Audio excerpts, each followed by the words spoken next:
So imagine this, you walk into your local supermarket, you grab a carton of milk, some bread, maybe a pack of apples. But this week the price tags are a little higher, not crazy higher, but enough to make you raise an eyebrow. And then you notice it's not just the apples, it's your favorite cereal, your phone bill, even that new car you have been saving up for. All of them are a bit more expensive than last year. Why? Well, a big reason can actually be something you don't directly see at the checkout counter. Tariff.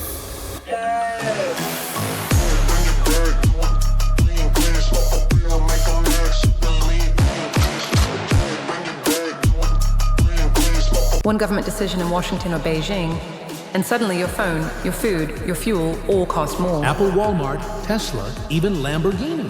None of them escape tariffs, and neither do you. Politicians call tariffs protection. Families call it another bill they can't afford.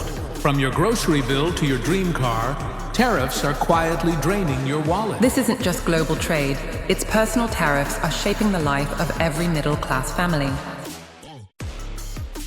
Yeah, those boring government policies you usually hear about in news clips. When politicians argue, they might sound like something only economists and world leaders care about, but in reality, they can sneak into a grocery bill and a car loan payment faster than you did think. So yeah, what even is a tariff? At its simplest, a tariff is just a tax put on goods when they cross a border. Imagine you order a pizza, but before it arrives, someone at your door says, "Wait, you have to pay me an extra $5 because this pizza came from across town." That's basically a tariff. Government put tariffs on imported goods for a bunch of reasons, like saying, "Hey, buy apples grown here, not from another country." Sometimes it's to punish another country. Sometimes it's just to collect more money. Sounds harmless, right? But here is a catch. Companies don't just eat that cost. They usually pass it down to you, the customer. That's why your everyday stuff suddenly costs more. The 2018 example, let's rewind a little. In 2018, the US government slapped big tariffs on steel and aluminium. Among other things, the idea to protect American steel workers, make imported steel more expensive so people would buy American steel instead. Sounds good in theory, but what happened? Well, companies that use steel like car manufacturers, construction firms, even beer companies that rely on aluminum cans suddenly had higher costs. And guess what they did? They raised prices. That's new Ford pickup truck, more expensive. That 6-pack of beer, a little pricier, and middle class families who had nothing to do with steel policies felt it in their wallets. People started protesting, industries lobbied, and eventually some of these tariffs were rolled back or adjusted. Because here is the thing, once you mess with people's everyday lives, especially their wallets, they start paying attention real fast. You might be wondering, alright, but the tariffs protect local jobs, maybe that's worth a few extra bucks at a store. Fair question. Here's the problem. Let's say Apple has to pay tariff on parts it imports from China to build iPhones. Do you think Apple says, "No worries, we will just make less profit"? Yeah, no. Apple says we will just increase the iPhone price by $50. And since millions of people are hooked on their phones, Apple knows most customers will still buy. So who ends up paying? You do. Same goes for Walmart, Target, Tesla, or even Lamborghini. Whether it's groceries, clothes, or luxury cars, if the supply chain gets taxed, the sticker price for you goes up. Sometimes gradually, sometimes overnight. Let's suppose you go to buy a new pair of sneakers. The company importing them now has to pay a tariff. Those sneakers are suddenly 10% more expensive. You are buying groceries, imported fruits like bananas or avocados now cost more. You finally decide to upgrade your car. Toyota and Tesla both face higher imports cost for parts. Boom, extra thousands on your car loan. And it's sneaky too, because the company doesn't send you a note saying, hey, by the way, this price hike is because of tariffs. You just see the new price tag and wonder why your paycheck isn't stretching as far. A short history lesson: tariffs are not new. They have been around basically as long as countries have existed. In fact, for much of United States history, before income tax existed, tariffs were the main way the government made money. In the late 80s, the US had some of the highest tariffs in the world, but it also caused problems. Higher consumer prices, international trade disputes, and even economic downturns. Fast forward to the 1930s, and you get the infamous Smoot-Hawley Tariff Act. It raised tariff on thousands of goods during the Great Depression. The goal? Protect American farmers and business. And the result? Other countries retaliated with their own tariffs. World trade collapsed and the depression got even worse. Yeah, not the brightest moment in history. So, when you hear about new tariffs today, it's not exactly uncharted territory. We have seen this movie before. Why companies don't just absorb the cost? Some people argue, well, these giant companies make billions. Can't they just take the hit instead of charging us more? In theory, yes. In reality, no. Companies exist to make money. Shareholders expect profits. And CEOs are not exactly in the business of charity. Think of it like this: if you run a small bakery and suddenly the price of flour goes up because of a tariff, what do? You can't just say, oh well, I will earn less money this year. You will probably raise the price of bread, maybe by just a little, but enough to keep your business running. Now scale that up to the size of Apple, Walmart or General Motors, and you see why tariffs almost always lead to higher prices for consumers. How families feel it. This is where it hits home. Let's take a middle class family, two parents, two kids. Both parents work, they have got a mortgage, a car payment, and school expenses. Now tariffs kick in. Suddenly, their grocery bill is up by $50 a month. Their phone upgrade cost $100 more. Their car loan is pricier because the car itself costs more. Individually, these don't sound huge, but add them up across a year, and it could mean thousands of dollars. Money that could have gone to savings, college funds, or even just a family vacation. So yeah, tariffs aren't just some abstract government policy. They can quietly shrink your budget one shopping trip at a time. Now to be fair, tariff can help protect jobs in certain industries.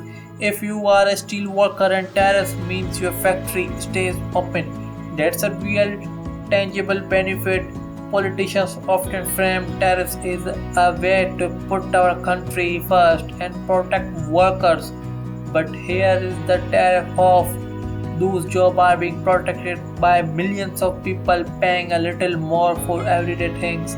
It's like taking money from everyone's pockets to save a slice of the economy.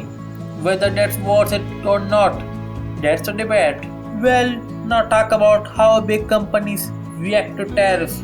Alright, so we now tariff make your shopping cart heavier on the wallet. But now let's zoom out. What happened inside the boardrooms of giant companies when tariffs show up on their spreadsheets? Because trust me, they don't just shrug and say, oh well, they plan, they adapt. Sometimes they even scheme. Apple and the tariff dilemma. Let's start with Apple. Everyone knows Apple, the company that sells phones for the price of rent. Apple imports a huge amount of parts from overseas, especially from China. Screens, chips, batteries, you name it.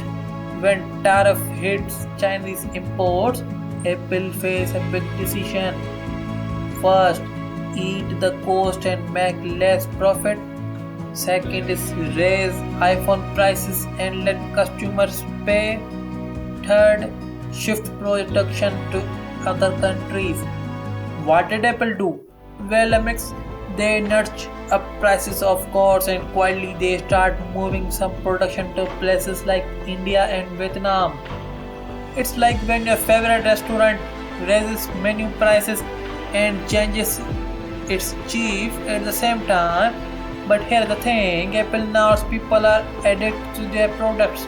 You complain, you tweet, but at the end of the day, you still buy the iPhone. Apple's strategy relies on customer loyalty being stronger than price pain. Now Walmart, the everyday low prices giant, their whole brand is about being cheap, but here is the problem. A huge chunk of Walmart's inventory is imported. Clothes, electronics, toys, much of it comes from places like China. So when tariff hit those imports, Walmart is stuck. Do they break their lower price promise? What they usually do is a juggling act. Some prices creep up, but they will also cut cost. What they usually do is a juggling act. Some prices creep up, but they will also cut costs everywhere, like excusing suppliers or reducing staff hours. So while you might not notice your cereal getting more expensive right away, the workers stocking the shelves might feel it in their paychecks. It's like a balloon, skews one side and it whirls out somewhere else. Cars are tariff magnets, they are big ticket items. They rely on thousands of imported parts and they get tangled in trade wars all the time. Take Tesla, on one hand, they are an American company, so you'd think they should be safe, right? But no, Tesla relies on parts and materials from all over the world. When tariffs hit steel, aluminium, and electronics, Tesla's costs rise. So what do? They raise car prices. That Model 3 you have been eyeing suddenly costs a few thousand more. But Tesla also plays the game internationally. In China, for example, when tariff made American-made cars super expensive, Tesla built a factory in China to dodge a problem. Smart move. It's like if your neighbor charges you for walking through his yard, so you just move into his houses. For Lamborghini buyers, tariffs are most irrelevant. I mean, if you can drop $3 million on a car, are you really sweating a few thousand extra in taxes? Probably not, but luxury brands still care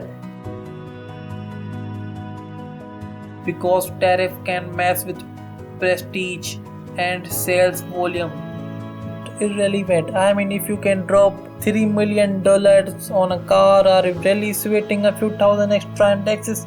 Probably not, but in luxury brands still care because tariff can mix up with prestige and sales volume. If tariffs make Lamborghini way more expensive in a certain country, fewer people buy them, and luxury is all about exclusivity, but not too much exclusivity. So companies like Lamborghini sometimes absorb part of the cost to keep prices stable, or they can shift more aggressively into markets where tariffs are lower. Big companies also love loopholes. If importing finished goods get taxed, maybe they will import parts separately and assemble them locally, or they will reroute shipments through another country with better trade deals. It's kind of like when your friend says no outside snacks allowed, so you hide candy in your jacket pocket.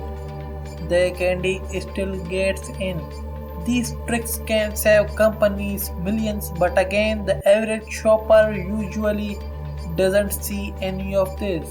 They just notice the price tag went up. Here's another layer: when one country raises tariff, the other country usually fights back. It's like a playground fight. One kid punches and the another punches back.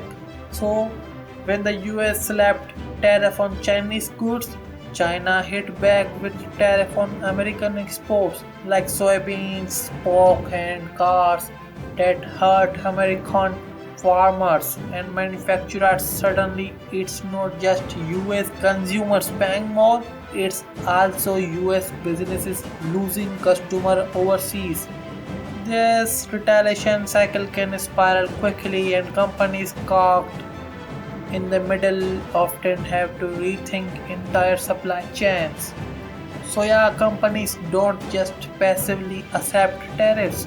They adjust, they shift, they play games, but no matter what, you, the customer, always part of the equation. It's like musical chairs, no matter how companies move around, someone is left standing.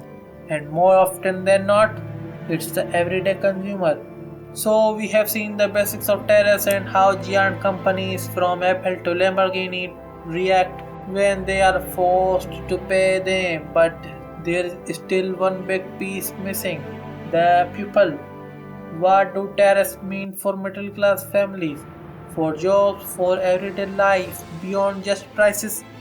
And more importantly, do tariffs actually achieve what politicians promise? Alright, let's bring it home, because at the end of the day, tariffs are not just about companies and governments. They are about people, families, workers, you and me. Let's go back to that family we talked about in earlier. Two parents, two kids, mortgage, car payment, groceries, the usual. Now stack on the tariff effect. Their grocery bill creeps up by $50 a month. Their car loan is $3,000 higher. Their kids' clothes cost more because they are imported. Their cell phone upgrade is delayed because Apple raised prices again. Individually, these charges might seem small, but together they skew the family budget. Less money for savings, vacations, or emergencies, more stress. And the kicker, they did not choose this. They did not vote for tariffs directly, but they are living with the ripple effects. Politicians often defend tariffs by pointing to jobs saved, but we protected American steel workers, they will say. And it's true, tariff can save jobs in certain industries, but they can also cost jobs everywhere. If a car company has to pay more for steel, maybe they build fewer cars. That means fewer jobs in auto plants. If farmers lose access to foreign markets because of retaliation, maybe farms close. It's a balancing act. Saving one set of jobs often means risking others, and middle class families are stuck in the middle of tug of war. History shows that when tariffs push too far, people push back. Remember the 2018 tariffs? Farmers protested, manufacturers lobbied, consumers complained. Politicians scrambled to hand out subsidies and roll back certain rules. Go further back to the Boston Tea Party in 1773. What sparked it? Taxes and tariffs on tea. People literally dumped tea into a harbor because they were fed up with the unfair trade policies. It's turned out nothing gets people out of their living rooms faster than a sudden hit of their wallets. Another thing to consider: tariffs can fuel inflation. If tariffs raise costs across a wide range of products, groceries, electronics, cars, overall prices in the economy go up, and inflation is like a hidden tax.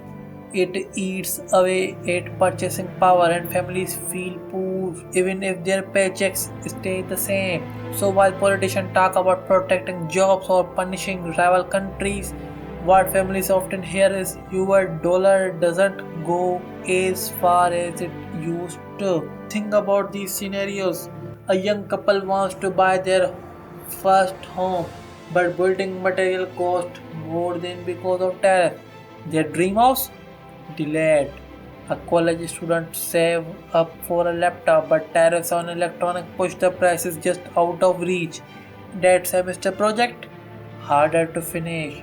A small town farmer loses buyers overseas because of retaliatory tariffs. Suddenly, the farm that's been in the family for generations is at risk. These are not abstract numbers, they are real lives being shaped by policies made thousands of miles away. This is the $1 million question. Do tariffs actually do what they are supposed to? Sometimes, yes, they can protect certain industries and keep some factories open. They can give government leverage in negotiation, but often the cost outweigh the benefits. Families pay more, companies struggle, and global tension rise. And the jobs saved might be fewer than the jobs lost in other areas. It's like putting a band-aid on one cut while accidentally making another. And let's be honest, politicians love tariffs because they sound strong. We are standing up to foreign countries is a great soundbite, but for families at a grocery store, it feels like standing up and more like getting knocked down at the checkout line. Tariffs are one of those policies that look simple on paper but get really messy in real life.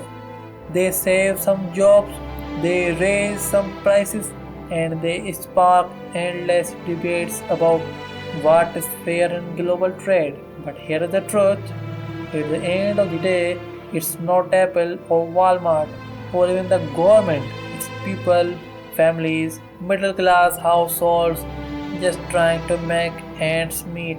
So the next time you notice your grocery bill creeping up or your new car costing more than expected, remember there might be a tariff quietly hiding in there. And maybe ask yourself, are these policies really worth it? Are tariffs the right way to protect jobs, or do they just shift the burden into ordinary people?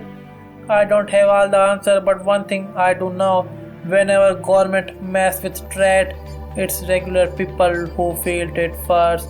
So yeah, what do you think? Are tariffs unnecessary evil, or just another way we end up paying the prices? Thank you so much. You are watching Deep Dive Guy. Hope you guys like this video. Please like and subscribe my channel. It's give me a faith, a hope, and a motivation to make more like this.